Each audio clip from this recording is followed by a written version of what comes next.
देवीलाल नाम का एक किसान था, बहुत ही भोला भाला, और पत्नी बड़ी ही सुशील स्वभाव की और बहुत ही अच्छी थी। दोनों पति पत्नी धार्मिक विचार के थे। कोई भी कार्य करते तो लक्ष्मी नारायण का नाम लेकर ही करते। मुख से सदा नारायण नारायण ही निकलता था। एक समय की बात है, दोनों पति पत्नी अपनी कुटिया के बाहर बैठकर बातें कर रहे थे। सुनती हो रामवती, अब की बार अगर अच्छी फसल हुई तो हम अपना पक्का घर बनवाएंगे। हाँ जी, अपनी कच्ची झोपड़ी में बारिश का पानी टपकता रहता है। कम से कम घर पक्का होगा तो हम चैन से तो सो सकेंगे। अच्छा, एक काम करते हैं, हम अपने साहूकार से कुछ रुपए उधार ले लेते हैं। ठीक है कि नहीं, तुम बताओ। देखो जी, हम हैं गरीब लोग। साहूकार तो जो पैसा देगा उसका ब्याज बहुत लेगा हमसे। हम कैसे दे पाएंगे? अरे भाग्यवान, हम उसका पैसा और ब्याज फसल बेचकर चुकता कर देंगे, और क्या। जैसी तुम्हारी मर्जी।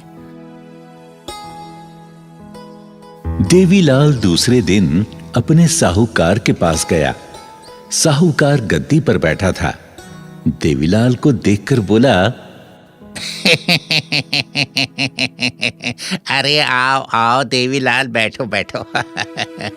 बताओ कैसे आना हुआ? सेठ जी, मुझे पक्का मकान बनवाना है, उसके लिए कुछ पैसों की जरूरत थी। हैं? बोलो बोलो, कितना पैसा चाहिए? बस सेठ जी, 10,000 रुपए में काम हो जाएगा। भाई देवीलाल, दे तो दूंगा, मगर 2 रुपए सैकड़ा का ब्याज देना पड़ेगा। हाँ, मुझे मंजूर है, आप बस दे दीजिए।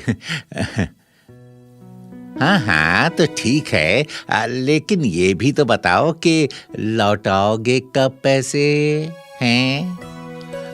अब साहूकार जी, इसी साल फसल बेच के दे दूंगा।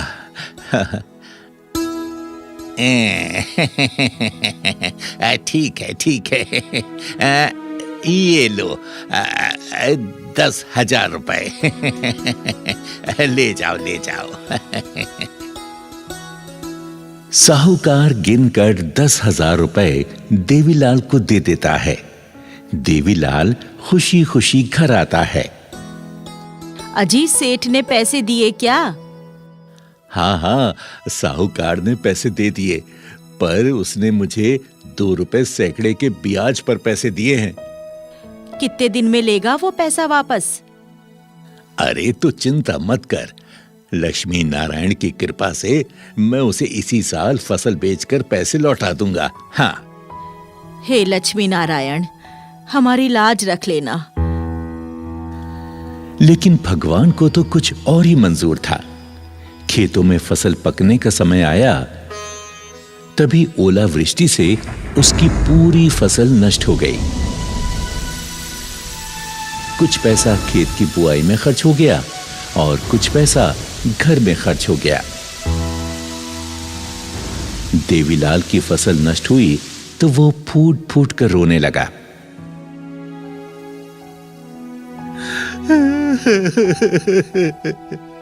हे लक्ष्मी नारायण, हे मेरे प्रभु, मैं बर्बाद हो गया, लुट गया। अब क्या होगा? मेरी सारी फसल नष्ट हो गई। अब हम कहां से साहूकार को पैसे लौटाएंगे?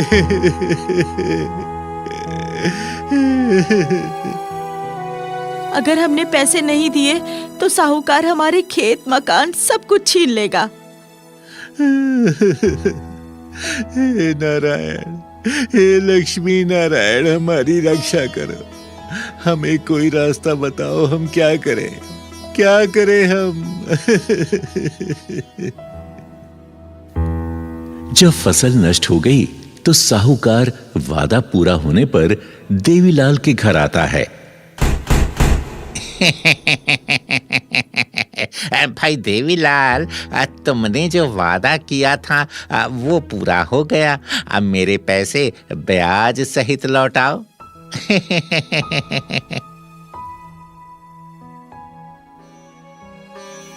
देवीलाल साहूकार के सामने बहुत गिड़गिड़ाया, पर साहूकार नहीं माना और आंखें लाल करके बोला, ना ना ना ना ना ना ना ना, ये सब नहीं चलेगा मेरे सामने।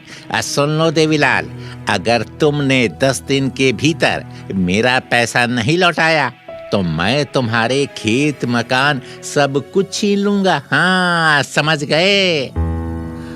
सेठ जी ऐसा मत करो, ऐसा मत करो।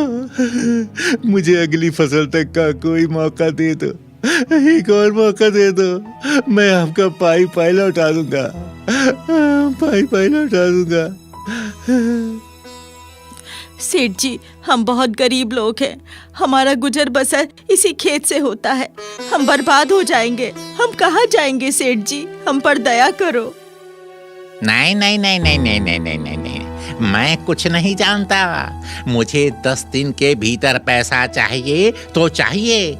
मैं अब की बार आऊंगा तो पुलिस और वकील के साथ आऊंगा। हाँ, चलता हूं मैं। साहूकार के जाने के बाद दोनों पति पत्नी भगवान विष्णु से रो रो के प्रार्थना करते हैं। हे विष्णु हरि भगवान, मैं आपका परम भक्त हूँ। मैं और मेरी पत्नी ने आपको भोग लगाए बिना कभी भोजन नहीं किया।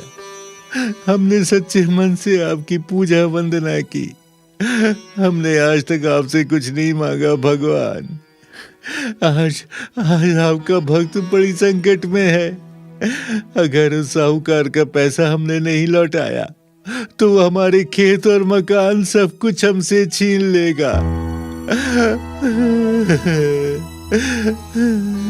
हे लक्ष्मी नारायण, आप तो निर्बल को बल देने वाले। हमारी रक्षा करो प्रभु, हमारी रक्षा करो। इधर देवीलाल विष्णु से प्रार्थना कर रहा था और उधर भगवान विष्णु अपनी शैया पर बैठे देवीलाल का सारा हाल सुन रहे थे। हाल सुनकर वो लक्ष्मी से कहते हैं, सुनो लक्ष्मी, हमारा भक्त संकट में हमें पुकार रहा है। हमें उसकी मदद करनी चाहिए। आदेश कीजिए स्वामी, मुझे क्या करना है? देवी, तुम तो धन धान की देवी हो, उस पर अपनी कृपा बरसाओ। लक्ष्मी मां देवीलाल की पत्नी रामवती को सपने में दर्शन देती हैं और कहती हैं, देवी सुनो, मैं तुम्हें एक उपाय बताती हूं, जरा ध्यान से सुनो। तुम अपने खेत में साग सब्जियां उगाओ, उससे तुम्हें बहुत सारे धन की प्राप्ति होगी और तुम साहूकार के कर्ज से मुक्त हो जाओगे। इतना कहकर लक्ष्मी मां अदृश्य हो गई। सुबह रामवती नींद से जागी और अपने सपने की बात अपने पति से बताई। देवीलाल फावड़ा लेकर अपने खेत पर गया और वो मिट्टी खोदने लगा। मिट्टी खोदते खोदते उसके फावड़े से कोई वस्तु टकरा गई। जब टन टन की आवाज सुनी तो देवीलाल सोचने लगा, आखिर इस जमीन में क्या है? ये मेरा फावड़ा किस चीज से टकरा रहा है? जब और खोदा तो उसे मिट्टी में एक पीतल का घड़ा दिखाई दिया। वो फौरन वहां से दौड़ा दौड़ा घर आया, पत्नी को सारी बात बताई। पति पत्नी फिर से खेत पर पहुंचे। वो देखो रामवती, वो पीतल का घड़ा दिखाई दे रहा है ना? मुझे तो डर लग रहा है। अजी, डरने की कोई बात ना है। लगता है लक्ष्मी नारायण की ही ये कृपा है। तुम फौरन इस घड़े को निकालो, लक्ष्मी नारायण का नाम लेकर। हाँ। रामलाल ने नारायण नारायण कहते हुए मिट्टी से घड़े को निकाला। जब घड़े को खोला तो पति पत्नी दंग रह गए। वो घड़ा सोने के सिक्कों से भरा हुआ था। हैं? इसमें तो सोने के सिक्के भरे हुए हैं। सुनो जी, हरी इच्छा से इस घड़े को घर ले चलो। जैसी हरी की इच्छा। मैं इसको चादर में बांध लेता हूँ ताकि कोई इसे देख ना पाए।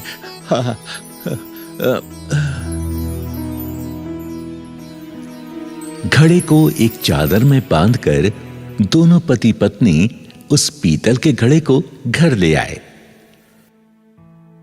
घर आकर दोनों विचार करने लगे।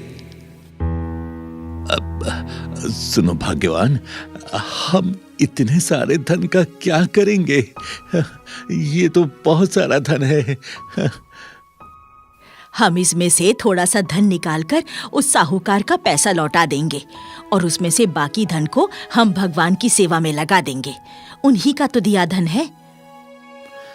हाँ, तुम ठीक कहती हो रामवती।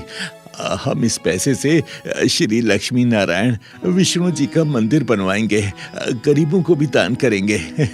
हाँ, ऐसे ही करेंगे। दोनों पति पत्नी अभी बात कर ही रहे थे कि तभी साहूकार दरवाजे पर खटखटाता है।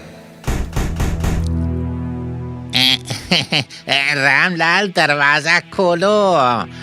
देखो देखो, हम आए हैं। हाँ। रामलाल ने दरवाजा खोला तो साहूकार अपने कुछ आदमियों को लेकर द्वार पर खड़ा हुआ था। हाँ, तो भाई रामलाल, तुम्हारा वादा खत्म हुआ, तो अब मेरा पैसा तुरंत लौटाओ। हाँ, अरे मुझे देख क्या रहे हो? लौटाओ लौटाओ।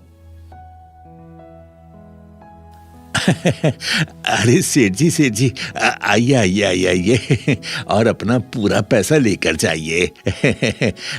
अरे सुनती हो रामवती, सेठ जी को ब्याज सहित 10 सोने के सिक्के दे दो। हैं? 10 सोने के सिक्के? ये रामलाल के पास इतने सारे पैसे कहाँ से आए हैं? अरे साहूकार 10 सोने के सिक्के की बात सुनकर हक्का बक्का रह गया। रामलाल ने कपड़े में बांधकर 10 सोने के सिक्के साहूकार को दे दिए। लीजिए सेठ जी, आपका पूरा पैसा ब्याज सहित।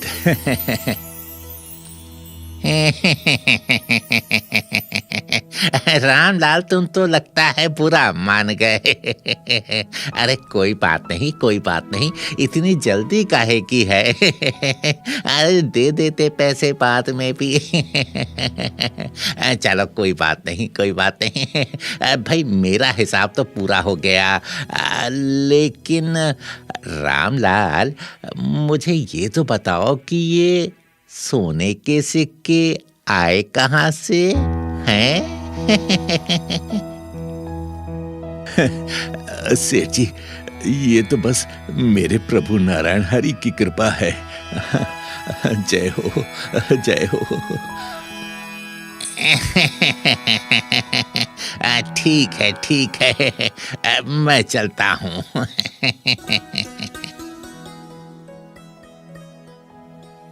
साहूकार घर पहुंचकर सोचने लगा कि रामलाल के पास इतना पैसा आया कहां से। उसने सोचा कि जरूर कहीं से चोरी करके लाया है। उसने साजिश रची, क्यों ना इसकी सूचना पुलिस को दे दी जाए। और दूसरे दिन साहूकार दरोगा के साथ रामलाल के घर पहुंच गया। रामलाल, हमें सूचना मिली है, तुम्हारे पास सोने के सिक्के हैं। जरूर तुमने किसी की चोरी की है। नहीं नहीं नहीं दरोगा जी, ये झूठ है। मैंने किसी की चोरी नहीं की। मैं निर्दोष हूँ। ये तो मेरे हरि नारायण की कृपा है। उन्होंने ही मुझे ये सोने के सिक्के दिए हैं। हाँ। दरोगा जी, हमें जो सोने के सिक्के मिले हैं वो हमारे खेत से मिले हैं। हम पर भरोसा करो। कुछ नहीं, हमें घर की तलाशी लेनी होगी। दरोगा ने तलाशी लेनी शुरू कर दी। इधर रामलाल भगवान विष्णु से प्रार्थना करता है, हे प्रभु हमारी रक्षा करो, हमारी रक्षा करो प्रभु, हमारी रक्षा करो, रक्षा करो प्रभु, हमारी रक्षा करो। वो क्या है? ये घड़ा कैसा है? क्या है इसमें? साहब, उस घड़े में कुछ नहीं है। रामवती के लाख मना करने पर भी दरोगा नहीं माना। जैसे ही उसने उस घड़े को छुआ, दरोगा अंधा हो गया। अरे अरे अरे, मुझे तो कुछ भी दिखाई नहीं दे रहा है। अरे क्या हो गया? अरे ये क्या हो गया? मुझे कुछ दिखाई क्यों नहीं दे रहा है? अरे ये क्या हो गया? और उधर साहूकार भी चिल्लाने लगा, अरे मुझे कुछ भी दिखाई नहीं दे रहा है।